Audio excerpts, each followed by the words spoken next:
Peço licença pra começar, quem tem todas as línguas pra conversar numa perna só, o mundo ele Em primeiro lugar, eu queria te agradecer a gentileza de estar aceitando conversar com a gente e também e principalmente por você ter o cabelo, a sua arte, ter me proporcionado esse choque. Eu fiquei absolutamente chocada com os trabalhos teus e esse choque é um termômetro que eu tenho que me diz que eu estou diante de um artista, tá?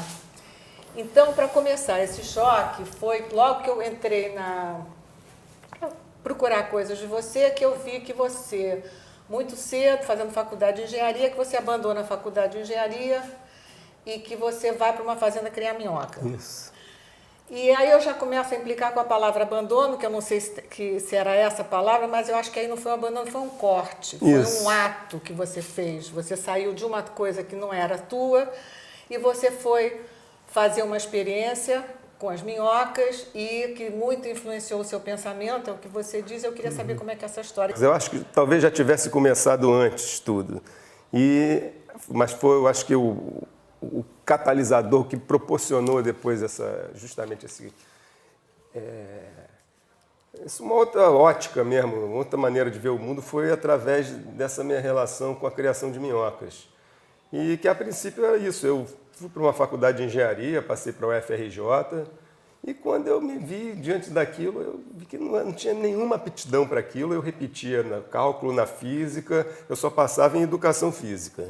Uma vez visitando um parente lá em Minas Gerais, ele estava criando peixes, e ele falou: Rodrigo, agora eu também estou criando minhocas. Eu estou fazendo todo aqui um sistema integrado de culturas, onde, sabe, você aproveita, né, a merda da vaca para criar a minhoca transforma aquilo em humus, esse humus você coloca na capineira de novo, o capim nasce mais viçoso. Então, todo um ciclo, né, de aproveitamento de todas as culturas ali, os restos. Então, a gente tinha uma propriedade rural aqui também no estado do Rio. Eu falei: pô, eu vou criar minhoca, sabe? Vou criar minhoca aí. Mas, a princípio, para mim, era uma coisa de atividade econômica. Né? Para mim, pô, cada vez que a vaca dava uma cagadinha, eu já via $1 brotando depois naquela merdinha ali, né? E aí, cara, enfim, comecei lá a fazer minha criação e não tomava nenhuma medida higiênica, né? Tudo, meu contato era muito direto, sem, né, nenhuma asepsia, assim. E aí eu fiquei, assim, gravemente enfermo, porque eu tive todas as espécies de parasitas, sabe? Tanto amebas e protozoários. Você ficou infestado. E aí, enfim, eu tive que voltar para convalescer aqui no Rio. E eu estava numa situação muito frágil mesmo, sabe? Desfalecendo, sabe? Às vezes não ter energia, muita diarreia. E aí me caíram às mãos uns livros da minha irmã. Os livros de poesia do Leminski, dois que eu me lembro, que eram o do Ferreira Goulart, a poesia toda do Ferreira Goulart, e o Leminski. E eu acho que foi por aí que eu acabei, sabe, eu acho que sendo inoculado, aí será por que é, ou sendo, sabe, enfim, o vírus da poesia se instaurou em mim, assim, de uma maneira muito, né, forte, assim, e repentina. Virulenta. Virulenta. O meu prazer era de estar testemunhando aquilo também, quando eu acho que justamente era uma coisa muito concreta, de você ver a merda se transformando em humus. Né? Então aquilo para mim realmente era uma coisa quase que milagrosa. Né? E eu acho que a partir daí, quando eu me dei conta, eu também estava passando por aquele processo, um processo espiritual, da merda ao humus e assim, né, em progressão infinita. Você acha que a gente pode chamar isso de desejo? De alguma forma era enfim, tinha não sei se era um desejo, uma vontade, mas tinha, não sei do que. Alguma coisa te levou? Me movia. E você ia obedecendo essa coisa que te movia? Isso, Você acha que Exato, tem isso? Tinha algum caminho ali que era uma coisa muito intuitiva também. Tá. Eu associo essa história, isso é uma associação minha, não sei se você concorda, com anos depois você foi escolhido para representar o Brasil na Documenta de Castro, 1997. Você nasceu em 67, você não tinha nem 30 anos, ou se tinha acabado de fazer. E eu estava lá. Então, eu não sei se você lembra, eu estava lá, eu assisti, eu queria que você... Porque tem alguma coisa que eu acho que me ligou, fez essa associação dessas duas coisas, que tem uma coisa que o seu corpo se manifestou de outra maneira. Você lembra disso? Também. Como é que foi isso? Para mim foi assim, primeiro uma surpresa de alguma forma, né? Tá assim, sendo bastante jovem, né? Assim, muito imerso mesmo no trabalho, né? Mas para mim foi uma surpresa. Então foi a primeira vez que eu saí do Brasil para a Europa, entendeu? E foi para trabalhar. Não, e logo para Documenta de Cássio, né? E aí, para mim, foi tudo, sabe, muito assim, repentino, né? Ao mesmo tempo, eu já estava também paralelamente seguindo a carreira da música, com a banda também, sabe? Estava começando a ser gravado por bandas que ainda estavam naquela coisa da indústria fonográfica, sabe? Então, estava um monte de coisa acontecendo, assim, mas fruto de uma certa renúncia que eu fiz de certas coisas e banquei, sim, estava correndo talvez um risco. Porque eu sendo criado para ser engenheiro, etc., uma família tradicional, quando eu comecei a me envolver com essa coisa da arte, né, da minhoca, depois da arte, os parentes ficavam muito assustados, né, cara, querendo me demover dessas ideias e tal. E, enfim, eu falei, cara, eu vou bancar isso até o final, porque isso aí é o meu desejo, talvez, eu encontrei a minha vocação ali, né. Então, para mim, eu não tinha nada a perder, né, porque eu não tinha nada. Mas o que aconteceu na Documenta? Essa performance era uma performance que, enfim, gerou bastante polêmica também, né? Porque eu colocava, né, peixes num aquário redondo. Isso também lá na Alemanha já começou a causar problema, porque eu fui procurar aquário redondo. Eu já tinha mandado alguns daqui, mas como eu ia fazer várias performances, eu precisava encontrar mais. E quando eu chegava na loja de peixe, eles falavam, que absurdo você pedir aquário redondo, você não sabe que o peixe enlouquece no aquário redondo? O aquário tem que ter, né, cantos e tal. Eu falei, pô, eu não sabia, mas tudo bem. Mas enfim, eu colocava esses peixes nesse aquário e colocava 7 pessoas sentadas com capuzes ao redor desse aquário. E da altura desses capuzes, saíam fios dentais na altura dos olhos. E na ponta desses fios dentais saíam chumbo e anzóis de pesca, né? E eu ia fazendo uma teia. E às vezes as linhas se cruzavam, etc., mas a maioria emergia no aquário e os peixes ficavam bicando aquilo. E depois que a teia estava, né, armada, eu colocava óleo de soja, né, que é mais leve que a água, e depois colocava o álcool, que é mais leve que o óleo. Então depois eu tacava fogo. Então aquelas pessoas que estavam ligadas, né, com meios, né, diferentes, né, sei lá, o meio líquido e o meio, né, externo, aquele líquido, elas estavam ligadas por esses fios, na hora que eu toco fogo, eles se arrebentam. E depois eu pego uma garrafa de álcool e vou, com aquele fogo que sai daquele aquário, vou restituindo essas linhas de fogo em direção a cada, né, pessoa daquela, né. E qual foi a reação do público nisso? A reação foi muito positiva do público que assistia, né? Acho que foi muito positiva, né? Eu me lembro o primeiro dia que a gente fez isso foi, sabe, foi muito aplaudido, tal, foi uma coisa muito gratificante. Mas tiveram protestos de ecologistas, né, que reclamavam que eu, né, poderia matar os peixes, tal. E, enfim, para mim também, eu nunca me preocupava com isso, é lógico que eu procurava manter a integridade deles, mas se não fosse o caso, era o caso como se fosse um sacrifício, né? Sacrifício, sabe? E para mim era isso, eu falava, mas vem cá, você tem um restaurante aqui a 100 metros daqui, você não está reclamando que eles estão comendo peixe? O peixe morre para eles comerem também. E é o seguinte, para mim é isso, tem comida para o estômago e tem comida para o espírito. Eu estou oferecendo um alimento para o espírito. E aquilo, para mim, naquela hora, eu tive discussões, eu tinha que me discutir com essas pessoas para tentar, né, enfim, advogar em causa própria, e eu sentia assim, uma falta de apoio. De apoio, de tudo, assim. Falei, pô, eu estou aqui num evento que se diz o evento mais, né, da arte, etc. Tal, e eu só via ali, cara, assim, um olhar muito frio, uma frieza muito grande. E para mim isso foi um choque para mim. E eu acho que através daquilo eu também fui me sentindo muito mal. Fui para Berlim para passar uns dias lá para voltar. E lá eu também tive uma hemorragia gástrica. Enfim, aí falei, pô, vou embora para o Brasil. Mas quando eu estava no aeroporto eu comecei a desfalecer, que eu já estava perdendo muito sangue. Então eu tive que ir para a UTI. Tal. Então foi uma experiência bastante radical. Trágica. Você diria que foi trágica? Pois é, isso que eu sabia, mas não sabia, quando eu tomei conhecimento disso, como eu estava estou lendo o Seminário 7, o livro 7, você me levou para o Lacan. Foi você que me levou para o Lacan, não fui eu, não, entendeu? A sua obra. Para mim, me pareceu uma coisa tão violenta, assim, de você ir ao seu desejo, de você cumprir o seu desejo, que você adoeceu com isso, né? E aí, eu falei, não, tá lá no Lacão, como diz um amigo meu. E aí eu fui procurar, eu fui direto para Antígona, mas eu vou chegar lá depois. Eu fui procurar um negócio teu também chamado cefalópode heptópode. É essa performance. Só que eu não sabia que era essa com esse nome. Então, o heptópode são os aracnídeos, né? Que é uma extinção. Os heptópodes, para mim é sobre o cefalópode octópode, é o polvo, que é a cabeça com 8 tentáculos.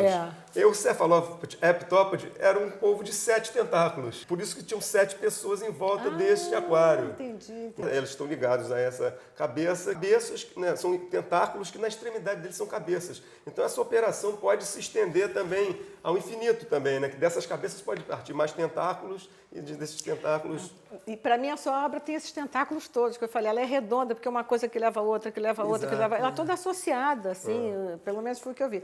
Mas enfim, aqui o heptópode que eu achei são uma ordem extinta dos aracnídeos, que viveu no período carbonífero superior cerca de 300 milhões de anos atrás. Mas então aqueles que eles tinham 7 patas...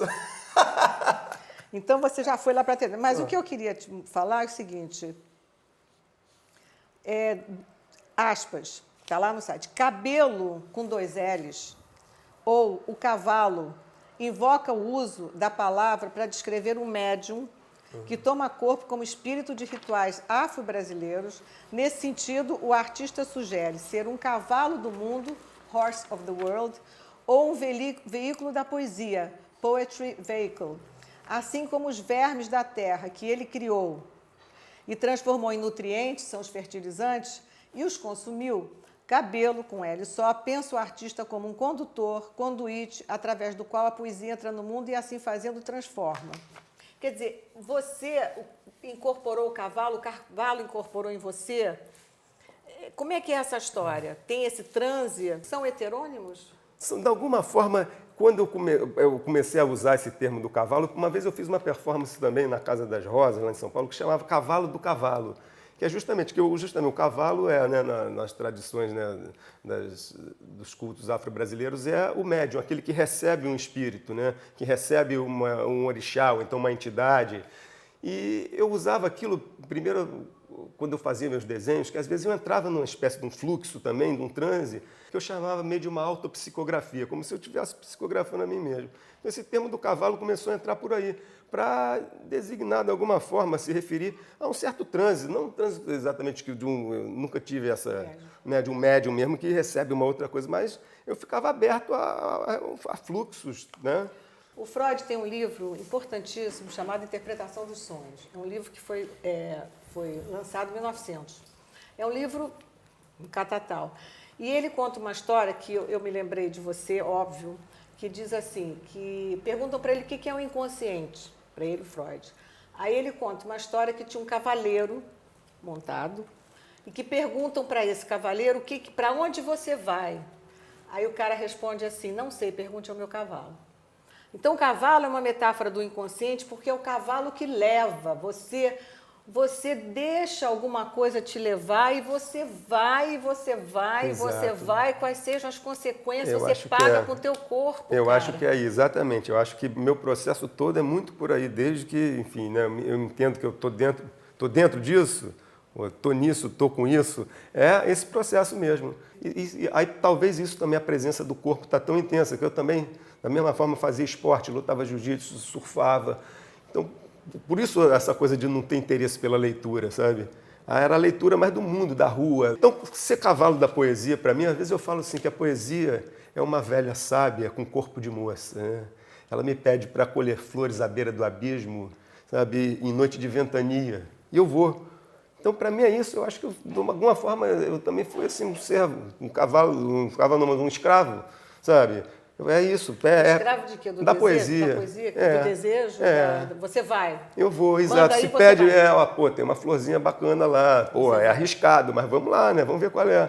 Então, alguma coisa sempre me dava muita confiança de correr esses riscos. Talvez eu tivesse alguma estrutura, sei lá se é o amor, essa estrutura, que me permitia correr esses riscos, sabe? E você corria É. os riscos. Você não corria dos riscos, Não. você corria o risco. E às vezes até vai um processo que você acaba procurando, né? Mas olha só, e aí eu vou voltar para o Lacan. E não é à toa que ele escolhe Antígona como paradigma do desejo, paradigma da ética. E a ética para a psicanálise é o desejo. E a ética é trágica. E o desejo é trágico.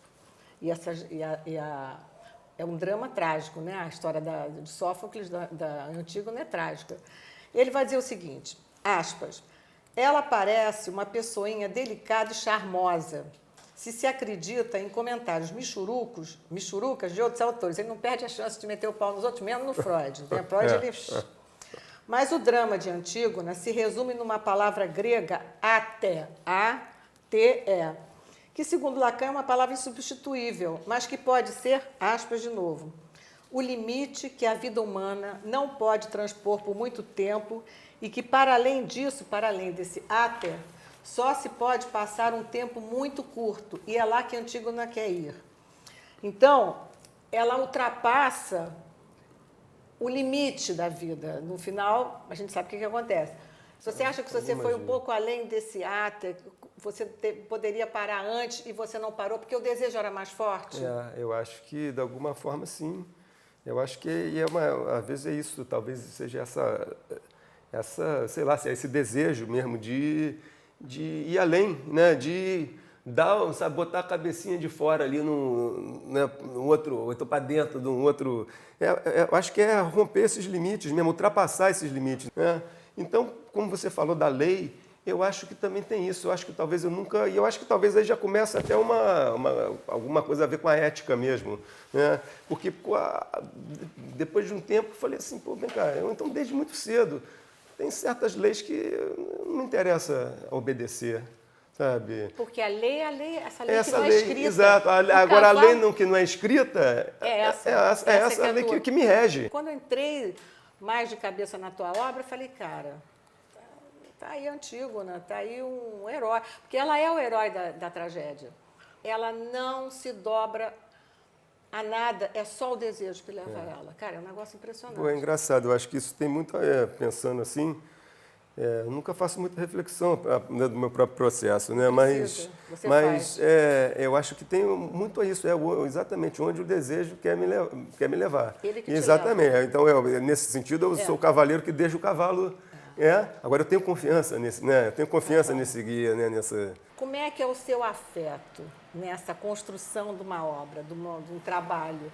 Porque não é só o pensamento, é a criatividade. Você está falando de amor, né? Tem uma coisa que vai junto. Tem uma coisa que leva o seu corpo a quase perecer. Tem uma coisa que... Eu não sei, eu quero saber como é que é isso, que não está escrito em lugar nenhum. Como é que funciona isso? Eu acho que é um processo, assim, primeiro de disponibilidade.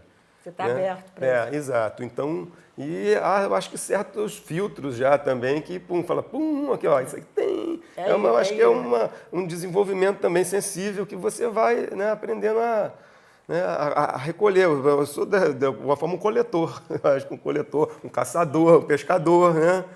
E às vezes isso, não é exatamente do nada, mas no processo justamente de você não estar pensando em nada, procurando se esvaziar. Eu acho que é quando se esvazia que brota as coisas originais também. Isso independe de você, né? De uma certa forma, você pode estar querendo e não vir, né? Como é que funciona? E isso vai tudo junto com o seu afeto, né? Porque o seu corpo vai junto. O tempo todo. O corpo está presente o tempo todo, né? Eu acho que eu não consigo identificar exatamente, mas para mim é isso. Às vezes uma coisa aparece, você falou do título, tal, e tem hora que você tem vontade de batizar aquilo, sabe? O Hermeto fala que música é que nem filho, você faz e depois dá o nome, né? É assim para você? Você faz primeiro, depois dá o nome? Geralmente eu dou o nome depois, mas isso tem cara de... às vezes o nomezinho vai chamando também, né? O nomezinho vai meio que exatamente, não é você que inventa o nome chega para você, fala, eu quero me chamar assim.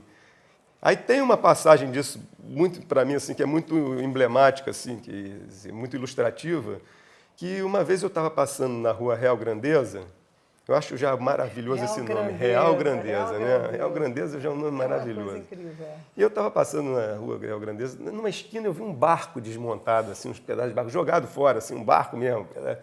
E aí eu estava de carro, falei, vou pegar isso aí, que eu vou fazer alguma coisa com isso. Então, eu coloquei o máximo de pedaço de barco que cabia no carro e levei. E aí fui vendo uns pedaços aqui.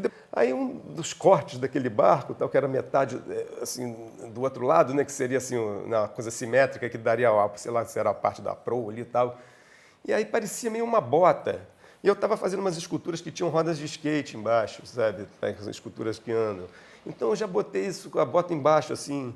E aí depois eu coloquei, então, depois como se fosse uma barbatana. Fui deixando, aí vi aquele objeto que ficava olhando para mim. Eu falei, o que é isso, cara? Vem cá, parece uma bota, mas agora aqui já é meio porta-aviões. Porta-aviões, o avião tem a ver com morro, né? Essa coisa dos aviões, aqueles garotos que quando né, o usuário não quer subir o morro, ele pede para o avião ir lá buscar, tal, essas coisas. Então eu falei, não, isso aqui é um porta-aviões. Mas aqui, como já tem uma coisa vertical, é um morro, isso aqui é a bota, mas parece a bota da Itália. Então isso aqui é o porta-aviões do Morro da Bota da Itália. Eu falei, não, isso é um monumento ao porta-aviões do Morro da Bota da Itália. Aí foi o título da escultura. Monumento ao porta-aviões do Morro da Bota da Itália. Olha aqui a bota aqui e tal, né? E aí eu peguei mapas do Rio de Janeiro, aqui pedaço de mapa daqueles guias, tal, eu fui colando aqui. Aqui tem aqui parte da Baía de Guanabara, justamente onde está o Man, tem vários morros ali, tarará. Então ficou essa obra. Mas aí depois que essa obra estava pronta, o título começou a vir melodicamente para mim. Aí ele falava, enfim, monumento ao porta-aviões do Morro da Bota da Itália. Então, enfim, eu falei, eu não estava querendo que viesse uma melodia, mas quando eu pensava nesse título, o título começou a vir com melodia. Monumento ao porta-aviões do Morro da Bota da Itália. Veio um refrão. Vou fazer a música. Né? Ah, você partiu do refrão. Muitas vezes, às vezes, parte do refrão. Não, você partiu do que chegou para você. Isso, às vezes parte do que chega. E muitas vezes é um refrão que chega e depois você faz o resto da música. O cavalo mandou? Hein? O cavalo mandou? Eu não sei, cara, como é que às vezes acontece isso. Aí, aqui, então o que eu fiz? Eu fiz a música e gravei, coloquei um pendrive lá embaixo com um pequeno, como é que é? Um amplificador. Coloquei essas duas caixinhas na parede, fiz esses desenhos como se fossem olhos. Então, eram os olhos dos olhos que saiu a minha voz. Era, sei lá, eye speakers. I speak, né? I speak. Eye speakers, né? Então, aí eu fiz o samba. I speak. Então, Eu e I. E aí o seguinte, eu fiz um samba que era assim, ó. Ela que faz a graça quando a coisa chega.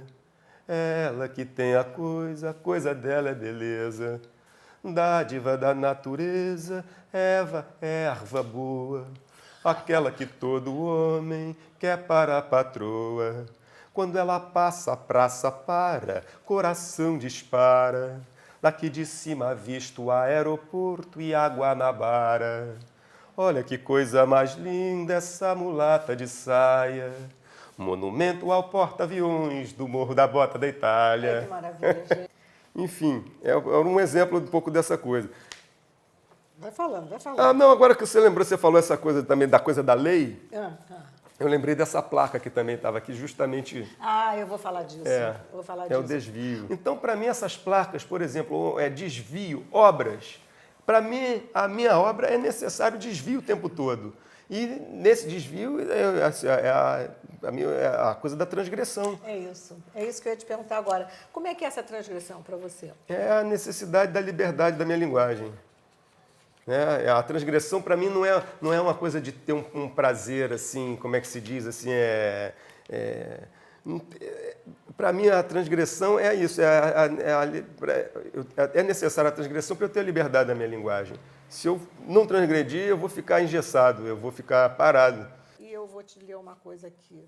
Abre aspas. É preciso não ter escrúpulos, expor-se, jogar-se às feras, comportar-se como artista que compra tintas com dinheiro das despesas domésticas e queima os móveis para aquecer o modelo. Sem algum desses atos criminosos, não se pode realizar nada concretamente. Fecha aspas, sabe quem escreveu isso? Sigmund Freud, para um pastor chamado Pfister, no dia 5 de junho de 1910. Olha, eu acho que é por aí. E eu acho que a transgressão é necessária, eu acho que isso, é no dia a dia, na vida. Eu acho que transgredir no círculo da arte é muito fácil. Sabe, a transgressão hoje em dia, não sei o que, tirou isso aqui de lá, tarará. Para mim, isso não me interessa mais muito, em termos da coisa da crítica da arte, etc, tarará, porque eu acho maravilhoso o espaço de liberdade que é esse território da arte, mas onde é possível fazer tudo. Então, o artista com esse crachá, eu acho que eu não gosto de usar muito o crachá de artista. Sabe, porque é isso, aí, tá fazendo uma porra louquice, lá é artista. Não, para mim é necessária essa transgressão no mundo, no seu ir e vir, na sua postura, sabe, de homem, sabe, fora desse circuito só. Então, para mim, isso tudo são expressões da poesia, como eu falei para mim. Eu fazia um desenho, eu escrever um verso, uma letra de uma música, uma performance, onde está presente o meu corpo. Às vezes não consigo exatamente chamar de performance, mas não tem outro nome para chamar também. Mas, para mim, o que às vezes me leva a fazer isso são coisas anteriores que não estão circunscritas no terreno da arte, né? Eu acho que são experiências extra, são artísticas, mas não pertencem só ao território da arte, né? É o território da vida, a instância da vida. Da sua vida. Quem é o Rodrigo Saad? Rodrigo Saad? Rodrigo Saad é um garoto. Como é que nasceu o cabelo? Eu te conheci como cabelo há muitos anos atrás. Nunca soube que você era o Rodrigo, nem o Saad. Eu soube que você era o cabelo. E aí você não para no cabelo, você cria o MC Fininho. MC Fininho, enfim, quando a gente resolveu fazer essa exposição que tratava dessa coisa do funk, que o Raul Mourão, né, meio que estimulou isso tudo se deu em um mês. Eu falei, eu já tinha alguns funks, tinha agora funks assim, refrãos também, algumas coisas assim. Ele falou, por que você não faz essa exposição? Tinha que fazer uma exposição na Gentil, para variar, às vezes, sabe, tinha um mês, assim, eu não sabia o que eu ia fazer, eu não tenho esse processo de muito elaborar, às vezes as coisas se dão durante mesmo, no processo tal, alguns, né, elementos vão se desdobrando. Então, eu tinha um mês para fazer essa exposição, eu conversando com ele no bar, falei, cara, eu não sei o que eu vou fazer. Ele falou, por que você não faz essa coisa do funk e tal? Então, eu tinha 11 funks, alguns mais prontos, outros menos, e a gente resolveu chamar amigos músicos e produtores para cada um produzir uma dessas músicas. Aí, nessa brincadeira, eu falei, então, eu vou ser o MC Fininho. E cada produtor desse vai ser o DJ Barbante, porque vai ser produção diversa. Mas então uma nomeação sua, o DJ Barbante. Eu não me lembro se foi o Ricardo Imperatori, talvez. Aconteceu. Isso, eu não estou me lembrando. E aí foi isso. Então, deleguei esses homens, ligava pelo telefone e falei, a música é assim, ó, pá, parará, pá, pá, pá, aí o cara já vai...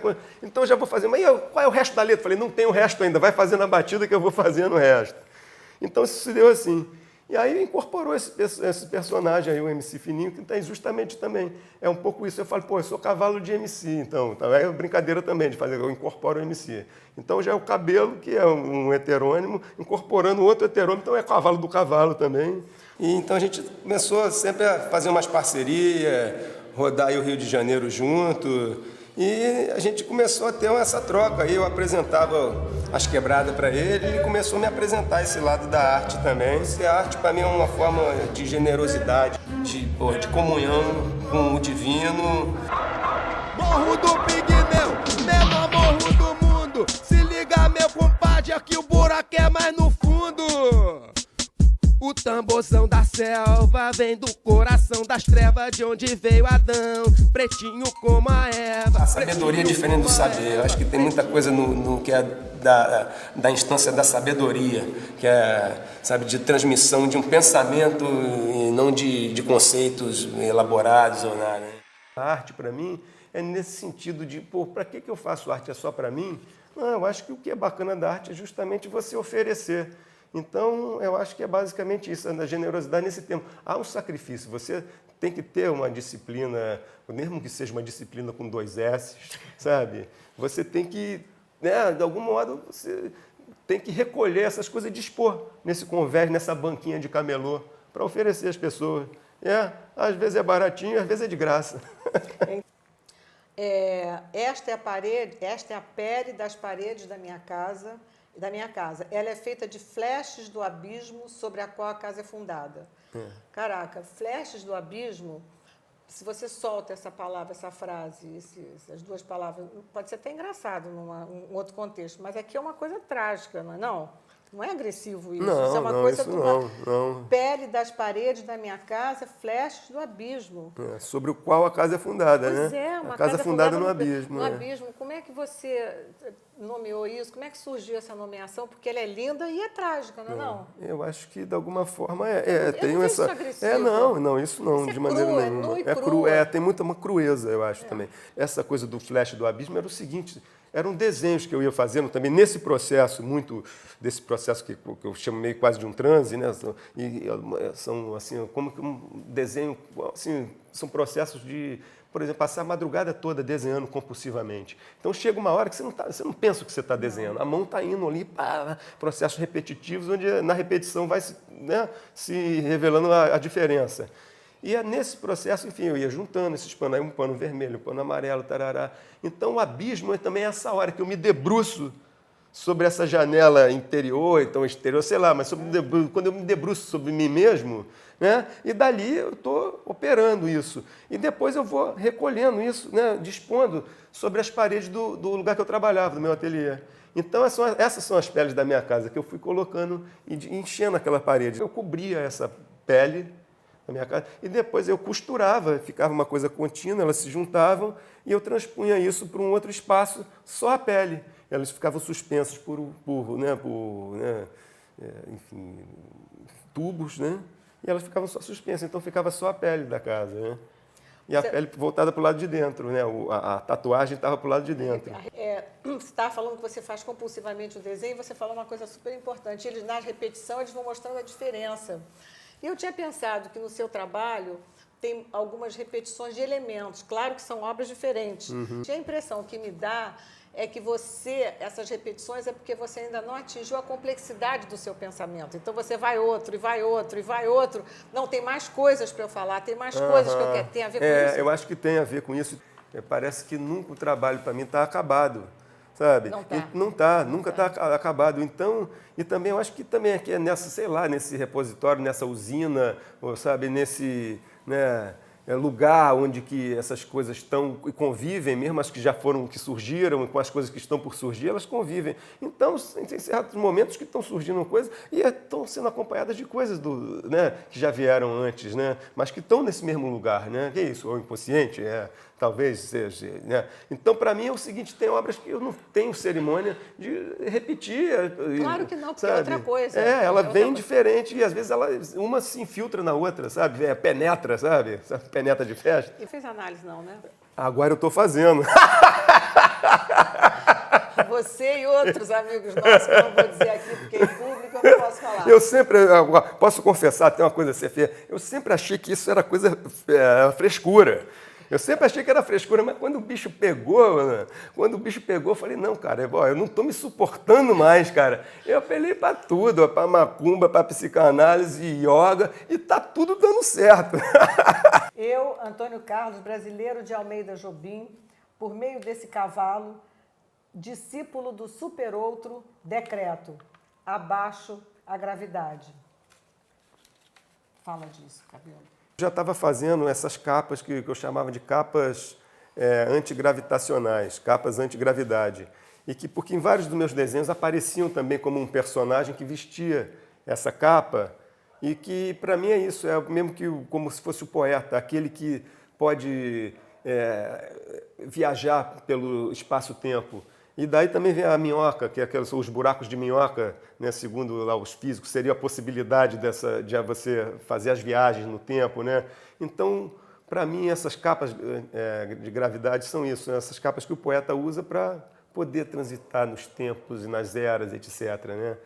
E abaixo a gravidade é um pouco isso. Esse decreto também fala, não há lei, mais uma vez vamos falar da lei. Nem a lei da gravidade é capaz de nos segurar. Agora, eu queria falar, evidentemente, da hipersimetria, porque em homenagem ao nosso querido e saudoso Simon Lane, nosso queridíssimo Tunga, né? É o seguinte, que acho que os talibãs tinham acabado de sair do poder no Afeganistão. Poxa, acabou, eu estava com essa barba muito grande e, enfim, com essa cara mais de árabe, às vezes andava com uma boina, andava com um gorro. E as pessoas, às vezes, na rua me chamavam de Bin Laden, que era essa época, logo depois, né, do 11 de setembro. E logo depois disso, quando o Talibã caiu, as pessoas tinham que andar de barba. Então, as pessoas, depois que o Talibã caiu, podiam fazer a barba, né? Então, a gente fez uma brincadeira já com isso, uma citação disso. E como eu estava com esse braço quebrado, o Tunga ia engessar o meu outro braço, entendeu? A busca da simetria já começava por aí, um braço ficar igual ao outro, né? E aí o Simon me aparando, a coisa. Essa navalha estava completamente cega. E o Simon tinha tomado um porre e estava com a mão tremendo. Tu é louco? Depois diz que não é antigo, né? Vai lá, cara. Ainda bem que a navalha estava meio cega, que o Simon não conseguia cortar. Quando ficou, enfim, pronto, entre aspas, o corte, eu ficava sentado na cadeira e pedia para eles botarem o espelho. Né, para aquela coisa que o barbeiro bota assim, né, tal, para cá e para lá. Aí eu ia fazendo assim. Aí que essa é a ideia da hipersimetria. Uma se afasta e falava, se afasta mais para eu ver ficar melhor. Se afasta mais. Então um, né, paralelo ao outro, né, um de frente para o outro, ia se afastando até os dois sumirem. Uma pessoa super genial mesmo. E eu queria dizer que o cabelo teve uma missa para o Simon. Aqui no Brasil, na Gávea, e o Cabelo leu magistralmente um poema do Gerardo Melo Mourão, que quem é seu pai do Tunga, que é um poeta, que é uma beleza. Se você puder mandar um pedaço desse poema, você tem de cor? Eu tenho de cor, eu cantei esse poema não só na missa do Simon, como na missa do Gerardo também. E eu também, da mesma forma, eu transformei esse poema em um rap, né? E, enfim, me apresentava assim, era sempre um hit nos shows esse poema. Chama Ladainha do Morto, né? Eu posso até cantar um trecho aqui agora. Por favor. Né? Ladainha do Morto. Com 17 facadas, na feira da Canabrava, Amaro Sampaio Melo morreu por mim. Com uma bala na testa, no engenho de Canamansa, Francisco Bezerra Lima morreu por mim. Bordel de Valparaíso, com um punhal na garganta, Raquel Medina, a morena, morreu por mim. Com seu fuzil já sem balas, soldado de Ho Chi Minh, Cauti, aos 12 anos, morreu por mim. Hans Alfred von Hallenfeld, com a cabeça arrancada por uma granada russa, morreu por mim. Um conde de Budapeste no Ponto Eucino, um Ovídio, em Bucareste, outro Ovídio, morreu por mim. O poeta Mandelstam não terminou seu soneto em sua prisão na Rússia, morreu por mim. Landisberg era alemão, era grego, era judeu, no campo dos concentrados, morreu por mim. Sansão sem olhos em Gaza, entre as ruínas do templo, destroçando os filisteus, morreu por mim. Na rua Bento Lisboa, com carta de despedida, Marina bebeu veneno, morreu por mim. Iracema abriu gás, Ana Lúcia abriu as veias, um tiro na boca, Mary morreu por mim. Na praça de Little Rock, com uma guitarra na mão, um negro bem baleado, morreu por mim. Heitor nos muros de Troia, Aquiles com o pé flechado, Patroclo com sua lança, morreu por mim. Em seu palácio Cleópatra, a cobra mordendo o seio, ninho de amores e aromas, morreu por mim. E Teresa de Cepeda, chamada Teresa de Ávila, morrendo por não morrer, morreu por mim. Em Paris, Jorge, no Chile, Pepe, Baeza, Girola, Efraim, Napoleão, morreu por mim. Nos campos em flor da França, Jacques Alain e Charlie, a flor de lis da esperança, morreu por mim. A afogada do Leblon, o enforcado de Bangu, a defunta do Encantado, morreu por mim. Um negro em Camaragibe, um João em Tanque d'Arca, uma cigana em Belgrado, morreu por mim. Fui pregado em 2 cruzes, e na cruz do meio um Deus, depois de 7 palavras, morreu por mim. Um por um eu os matei, um por um me assassinaram. Fui salvo por cada um, redimido e redentor, cada um morreu por mim. Estalo a língua na boca, a morte no céu da boca tem gosto de vinho e mel. Vou gozando seu sabor, por cada um vou morrendo devagar. Amém. Homenagem ao Tunga, ao Simon e ao Gerardo, né? Acho que tá ótimo. Isso aí. Deu umas tropeçadas aí, mas... Maravilha. A gente se emociona.